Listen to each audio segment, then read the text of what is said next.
Okay, good morning, Dr. Sesay. How are you doing today? Thank you for joining the show. This is Changing the Narrative. The purpose for this show is more to enlighten Sierra Leoneans living in Sierra Leone and also the ones that are also living abroad that are interested in topic like yours. I've read a lot about you, but I want you to tell the audience who is Dr. Sesay. Of course. Kushe, kushe, howdy, buddy. My name na Dr. Aziza Sise. But I'm not going to embarrass myself. My Creole is bad. How you Like really doing? bad? It's embarrassing, like this American English Creole, or the my accent is hilarious. Anyways, but thank you so much for having me, and I think this is such a great idea because ultimately, if you can't see it, you can't be it, and you need the representation. So when you messaged me, I was like 100%, whatever, we're gonna make it happen. It will happen. But I am Dr. Aziza Sise, as Mohammed mentioned. I am a GP, so I'm a family medicine consultant is the equivalent, and I've been a doctor for the last 15 years. I've been a GP for the last 10 years. I have a specialist interest in women's and gynecological health, but also health inequity, mental health, and cancer awareness. And I run a platform called Talks with Dr. Say, which is all about health awareness, advocacy, information. And what I'm trying to do is literally change the narrative, especially of our people, because unfortunately we have the worst outcomes. And one of the reasons is health literacy, poor health literacy. And I always say that health literacy, or the lack of it, is a determinant of health. So if we don't know what to look out for or what symptoms we need to ensure gets checked out or associated with the sort of sinister conditions, why would we get checked out? Why would we be seen to? And also that leads to delayed diagnoses and ultimately death. So, you started your background in Sierra Leone, or you grew up in London, or maybe you can tell us a No. little bit about your your childhood. Of course. Okay, so I actually was born and raised in Saudi Arabia. So my dad was working in Oh, Saudi Arabia. I was in Jeddah. okay, I lived there until I was 15, and then I actually moved to the UK. So I live and I am based in the UK. I've been in the UK for the last 20 odd years. And my accent's like this because when you go to a lot of Middle Eastern countries, you'll notice yeah, that those who went to international school often have these sort of accents. And I had a lot of family, I still have family who live in the States, and okay. this is why I talk this way. But yeah, so born and raised in Saudi. I've been in the UK for the last 20 odd years, and I am Sierra Leonean. I still say I'm of Sierra Leonean heritage because we grew up around loads of Sierra Leoneans, so Yeah, that's yeah. I have my family also that they were like most of my cousins, they were born in Saudi Arabia, and they grew up wow. there. Oh Yeah, my, Connors. All most of my families were in oh Saudi my God, Arabia. then my family probably knows your family for Yeah. sure. I'll ask my dad. So you're born from Saudi Arabia, and I know it's a different world when it comes Yeah. to like women speaking up the way you're speaking up, especially when it comes to the topic you're talking about, your vaginal health. How Yeah. was that for you? What made you think, okay, did you thought about being this type of a doctor in Saudi or when you moved to the UK? Okay, that's you know what, that is a really great question, and I'm so proud of you for saying vaginal health. You didn't even stutter. You said it with confidence because a lot of the times, even women, but a lot of men, often it's like, oh no, I don't. If they're not, in the field, they don't often feel as comfortable talking about these topics. And you said it, and there wasn't any shame, there wasn't any stigma or taboo associated or an embarrassment, which I loved, because unfortunately, particularly within our community. Yeah, Even when I started talking about this particular subject, carry around. I brought my vulva with me, carrying around my yeah, brown vulva, showing line diagrams of vulvas. Initially, it was met with a lot of, "Ooh, we can't talk about this. This is hush hush." You know what I mean?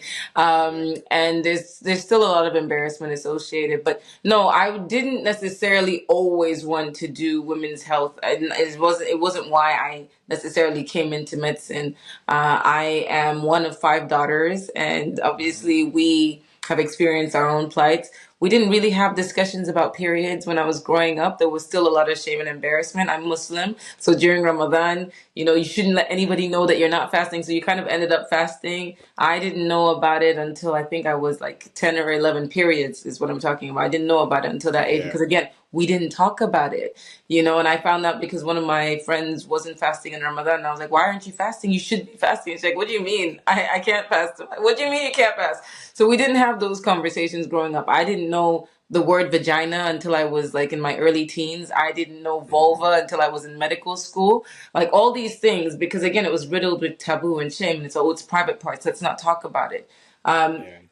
when I did go through med school, again, I had the interest in it, and I thought maybe I wanted to do obstetrics and gynecology. But actually, when I did that rotation after I qualified, I just thought I can't do it. It was really intense, and I knew I wanted a lifestyle where I'd be able to have a family. So I'm married. I have 2 children, and I just didn't feel like that was compatible with it. However, obviously, as a GP, as a female GP, I end up seeing loads of women's health cases, loads of gynecological Yeah. health cases. I had the interest in it, so I specialized in it, and I've done a lot. Now, in regards to me raising health awareness on the topic, that again is just the fact that there is just so much misinformation. There's so many people who are selling and exploiting women, selling products like, these pearls. Put these pearls in, it's gonna, cure your vaginal health. Take this Yeah.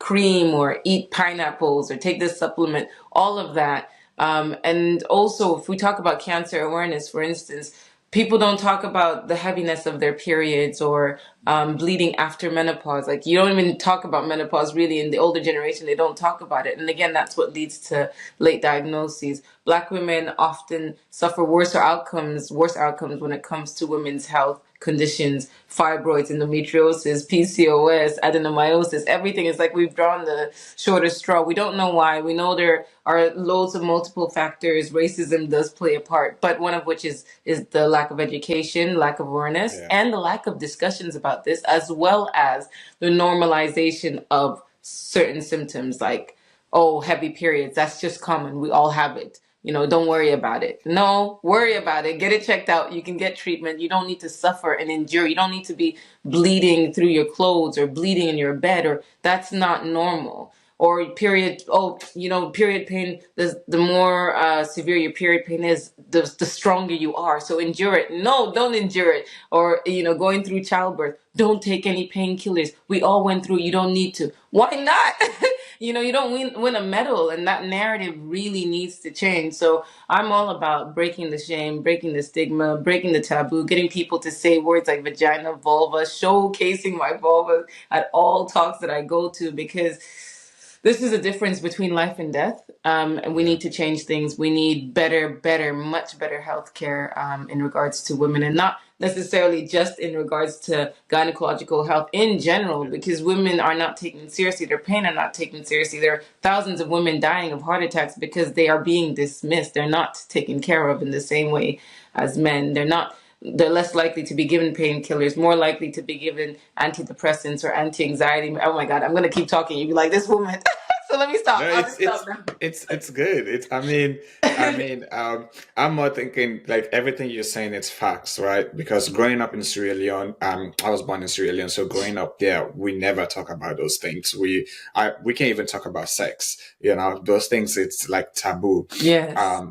And I'm thinking about when I first found you, I was thinking about, oh, how can she help back home with these girls that they don't know what's their menstruation period. They don't even know how to take care of themselves. They don't have tempers. So I'm thinking, how can we help them? How can you raise awareness? You're doing this in the Western world. People have access to internet.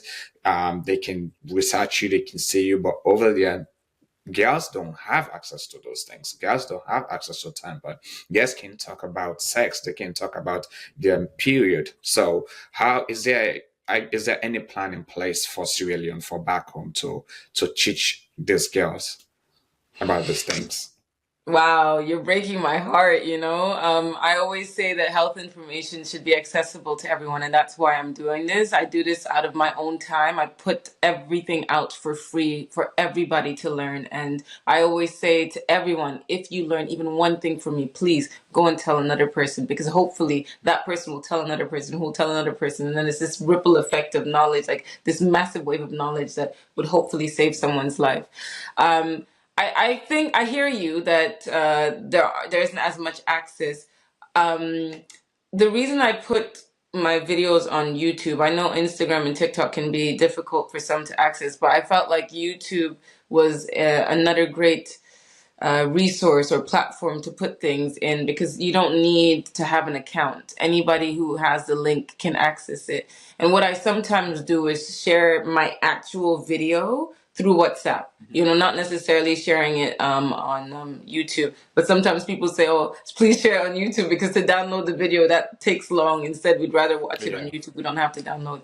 I do have plans. I had plans when COVID and lockdown had happened to go to Sierra Leone to, you know, have talks and health awareness sessions where, again, I'm having these conversations with the girls. I try and make things lighthearted and fun and funny so people Yeah. don't feel that embarrassment, you know? Like, we just say the words, it is just a matter of fact, just like your head, shoulder, knees, and toes. Let's have these conversations. It's part of your life, and more than Yeah. 50% of the population, but not just girls. And that's why I was really happy and excited when I heard you say vaginal health. I really want the men and the boys to be educated. They need to be educated. When I first had my period, my mom wasn't there, and my dad is the one who had the period conversation, and he wasn't embarrassed. I was.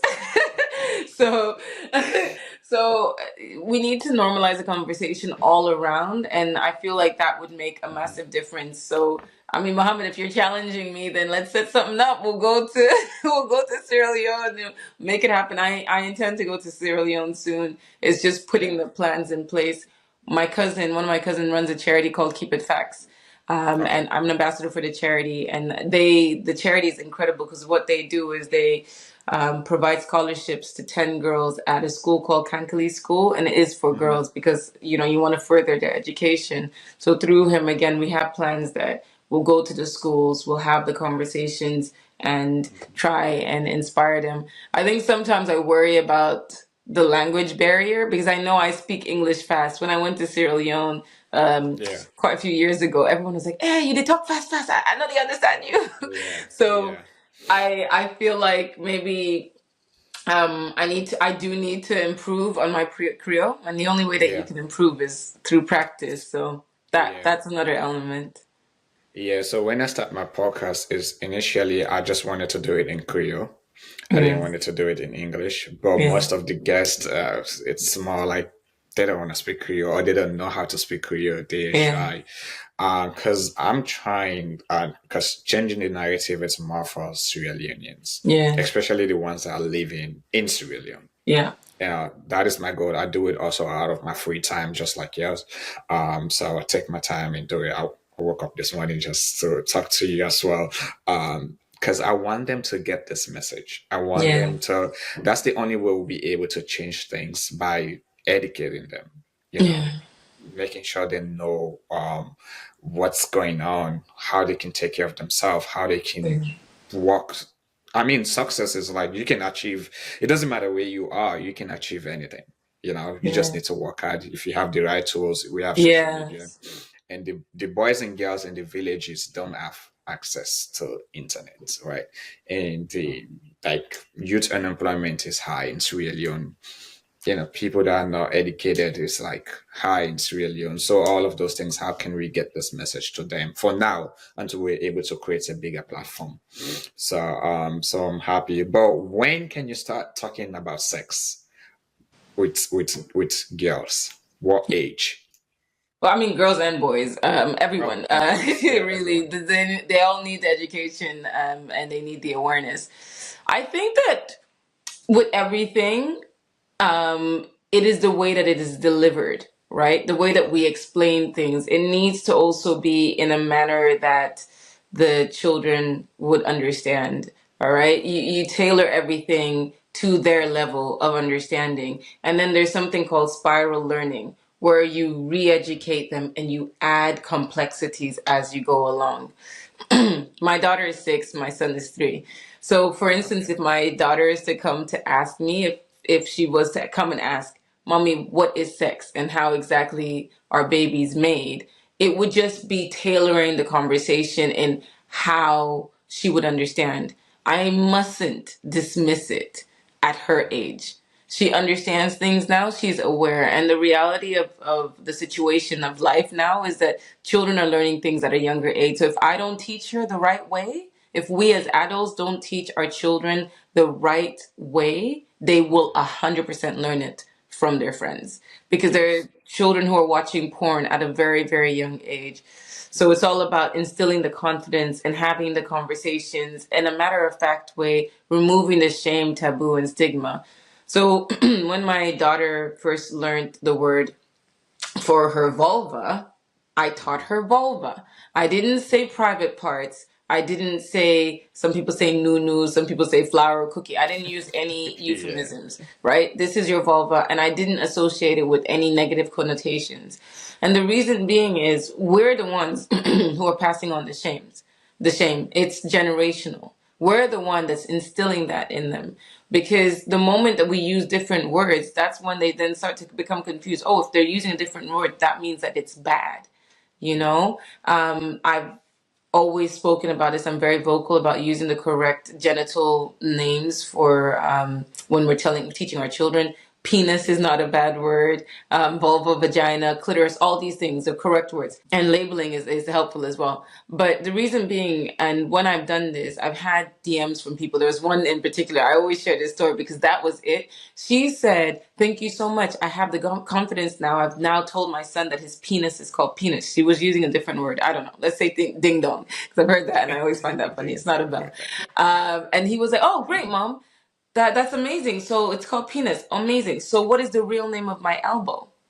You know? So, Mhm. and then obviously she can't answer that because the real name is Yeah. elbow. Then he starts Exactly. thinking, why was there a different name used? So the earlier the better. And initially I had some resistance from, the elders. A lot of them were saying, why don't you just say private parts? Like, why do you have to use vulva? It's such a strong word. And my older sister's mother-in-law, when she heard my daughter say, "Oh, my mommy, my vulva is hurting," she said, "Whoa, I gotta sit down."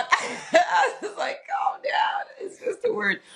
But it's also to protect them, right? It's to give them the confidence, but also to protect them, because you hear of these terrible stories. There's a young girl, she was taught cookie. And because she Yeah. was taught cookie, she was telling her mom, "Mommy, uncle is playing with the cookie." And her mom is like, "Okay." And it took a long time. So we're trying to remove the confusion. And Yeah. also, if we don't make it like it's such a bad thing that we shouldn't talk about, that then gives our children the confidence to come up to us if someone is doing something inappropriate to them, because they can Yeah. talk to us about it. It's not hush hush. It's not a secret. Tell me if someone is doing something. And we had the conversation. Nobody touches you there, not your friends, not aunties or uncles, anybody. These are the safe people who can, and they can only do it, for instance, if they're cleaning, helping to clean you or anything like that, period. And you have these conversations early. But like I say, you tailor it so that it's adapted to a manner that they understand, and do not build it with shame. Do not say, "No, don't talk about this. Oh, who taught you that? How dare you?" No, let's not Yeah. do that, because that's what we grew up with, right? And we didn't Exactly. get the education. And you need the appropriate education, because the things that are out there, and actually, they say statistically, when you don't teach proper sex education, that's where you get the unplanned pregnancy and abuse and all of those horrible stories. So, and I'm also very passionate about empowerment, right, to girls, Hmm. Yeah. especially girls, because they're the ones who are being exploited at a young age, unfortunately, by older men. And I say to them, your body is yours. Your body is a temple. It's precious.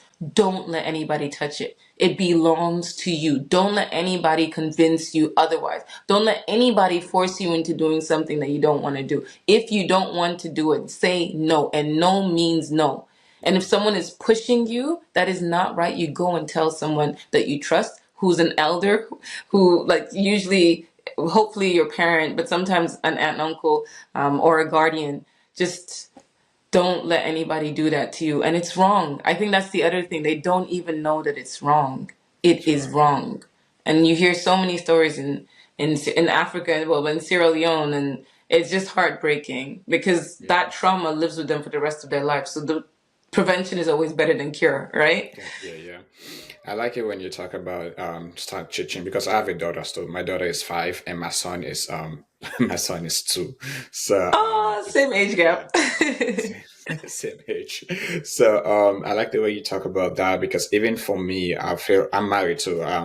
I feel like we can have sex conversations. I feel like Mm, it's taboo between me and my wife, right? I feel like those discussions are like taboo. yeah. Um, how can you encourage men to start really having those conversations, right? Because sometimes we get irritated, we don't want to talk about it because when we want it, we want it, that's just it. Yeah. And how can you start having those conversations with our wives? Ooh, what a question. First of all, I'm not a relationship counselor and I'm still a work in progress in my own relationship as well. But as a woman, I can only talk as a woman and from my Yeah, experience.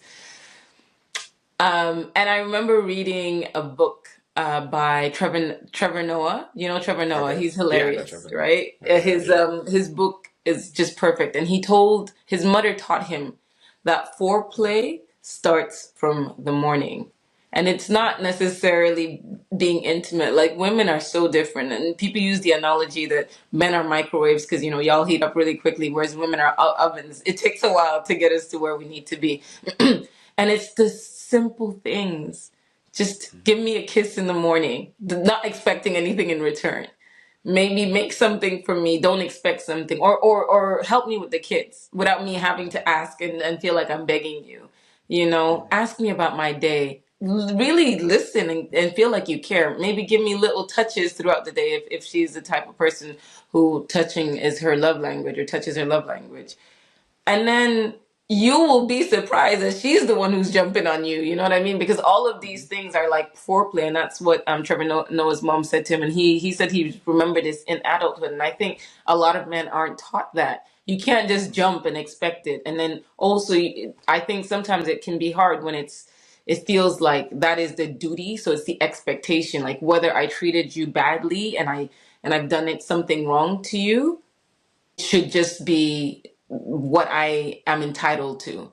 And I think it's helpful to be aware that engage in conversation.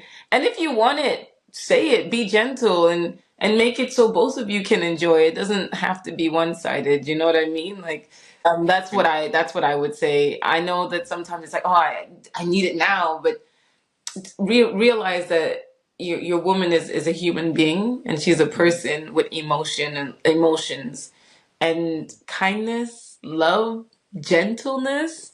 Often, not always, I can't speak for every woman, that Yeah, helps in relationships. And definitely have conversations about sex if you feel like you're not getting it enough, or if you feel like you're the one who's always asking, or it always feels one-sided. Express how you feel without attacking. You can say it with kindness, without, just say how you feel. I feel mhm, this way, and when you do this, it makes me feel like, rather than yeah, you don't give me what I want, you're not good enough. I need it more often. Why can't you? Don't put it on her. Have the conversation and then allow her to express how she feels because maybe there's something going on with her. And you mentioned young children. It's hard with kids. yeah, It's so hard. And I think we've grown up a lot of the times so I grew up and my dad was the main breadwinner and my mom yeah, was a home caregiver. That's how I grew up. So she did everything in regards to the kids, but things have changed. I'm working full time, and my husband's also working. And I think it's also important when we look at relationship dynamics that our relationship is what we want it to be, not what society is telling us that it has to be, not what mom and dad and uncles and everyone's saying that that's what it should be. We decide how we want our relationship to be. Whatever everyone else thinks, it doesn't matter because we're the ones in the relationship. And I think that's something I've had to learn, where I thought, oh, I need to do this and I have to be that because that one said I should. But actually, no, once you have the conversation with your partner and you agree this is what you want as a couple and you're both happy with it, I feel yeah. like that's smooth sailing. Yeah, you talk about like one-sided because I have a couple friends who always tell me that like I'm the one doing all of this, I don't get this back in return. So if you're the Yeah, one doing all the yeah, touchings and kissing, yeah, but you don't get that yeah. in return, for men sometimes it's like I'm not gonna do anything. Then I'm just gonna get what I want. Yeah, Have you I ever know, I found? know. I appreciate when this is where communication is so important. It's just having the conversation. But like I said, it's how you have the conversation. Even if you're frustrated, just understand that attacking the other person is not going to help at all. Yeah. So, are you planning to write a book? Oh Um, wow. Do you think I should write a book? I think you should write a book. I think yeah, what you're pushing or mentoring people or educating people, it's really something that should be in a book. So girls can start learning, maybe even a children's book.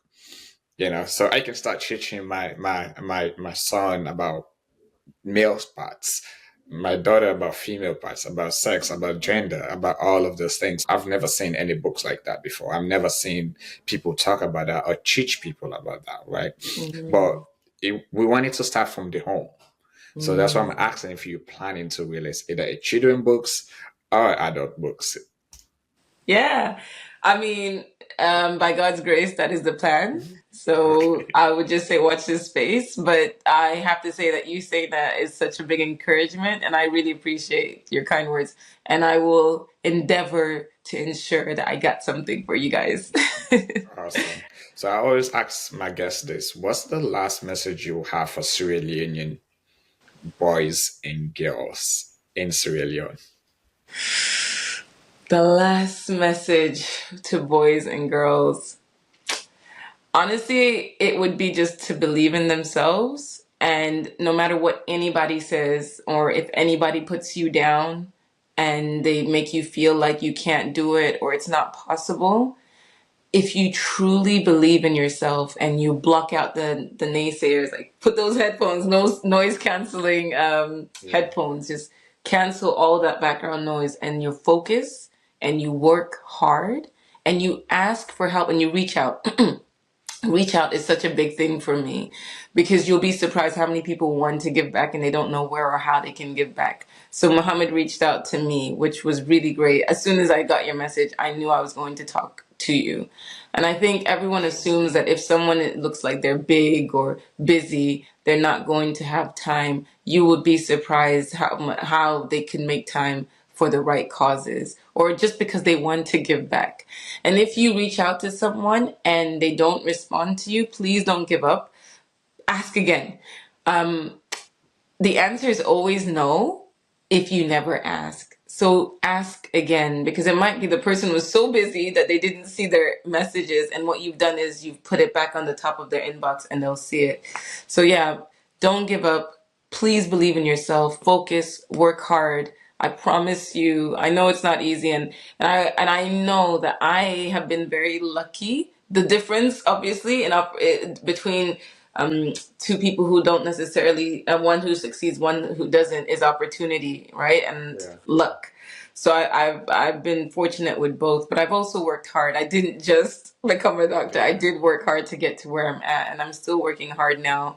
Um, so yeah, just please don't give up. Work hard, believe in yourself, and ask. If you see someone that looks like you or that you admire, just reach out. Especially with the new the The social media. social media Yeah. access. Thank you so much, Dr. Sesay. So how can somebody find you or get informations like your teachings, and where can somebody find you? So I'm at all socials. You can find me at YouTube, TikTok, Instagram. That's my main platform. Talks with Dr. Sesay, and also I'm on LinkedIn, Dr. Aziza Sesay. I don't really use X that much, but Dr. Aziza Sesay there as well. And my email is drsisay101@gmail.com. As I say, if I don't respond, it's not because I don't want to respond. It's just because I'm sometimes inundated with messages. But if you have any questions that you want to ask, I can't give any personal medical advice. But what I do is I create videos on any questions. Often, a lot of questions I get asked, I put as a video. That way, everybody can learn from that. Yeah, thank you so much for taking the time of your day to do this podcast. I appreciate you, and I'll reach out to you soon. So stay connected. We gotta do something in Sierra Leone. 100%. Mohammed, I am so proud of you. You really Thank you. inspired me today. I think this is amazing. Thank you so much. Please, Thank please, you. please don't stop either. This is amazing, and I hope anybody listening to this has felt inspired. Thank you so much, and have a wonderful day today. You too. Bye. Bye.